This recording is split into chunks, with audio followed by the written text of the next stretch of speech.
Hi நண்பா, இந்த ஒரு வீடியோவில் நம்ம என்ன பார்க்க போகிறோம் அப்படின்னா, நடிகர் சூரியனா நடிப்பில் வெளியான கருடன் திரைப்படம் தமிழகத்தில் முதல் நாளில் எவ்வளோ கலெக்ஷன் இருக்குது அப்படின்றது தான் இந்த ஒரு வீடியோ டீட்டெயில் வந்து பார்க்க போகிறோம். அதுக்கு முன்னாடி கருடன் திரைப்படம் பார்த்தவங்க படம் எப்படி இருக்குது அப்படின்றத மறக்காமல் கமெண்ட் பண்ணுங்கள். இன்னும் நம்ம சேனலை சப்ஸ்கிரைப் பண்ணாமல் இருந்தீங்கன்னா மறக்காமல் பண்ணிக்கோங்க. ஓகே அன்பா, வாங்க நிற்கிற வீடியோக்குள்ளே போகலாம்.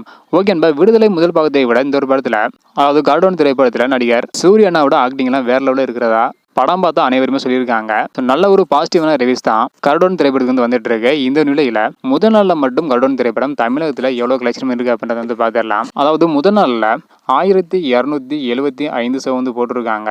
1,95,597 டிக்கெட் வந்து விற்பனை இருக்கு. இதன் மூலம் கருடன் திரைப்படம் முதல் நாளில் தமிழகத்தில் மட்டும் 2,75,00,000 மாதிரி வந்து கலெக்ஷன் இருக்கு. ஸோ அடுத்தடுத்த நாள் எவ்வளோ கலெக்ஷன் வருது அப்படின்றத வெயிட் பண்ணி பார்க்கலாம். ஓகேன்பா, கருடன் திரைப்படம் பார்க்க யாரெல்லாம் ஈகரா வெயிட் பண்ணுறீங்க அப்படின்றதையும், ஸோ படம் பார்த்தவங்க படம் எப்படி இருக்கு அப்படின்றதையும் மறக்காம கமெண்ட் பண்ணுங்க. இந்த வீடியோ பார்த்தீங்கன்னா மறக்காம எல்லாருக்குமே ஷேர் பண்ணுங்க. ஓகே அன்பா, தேங்க்யூ.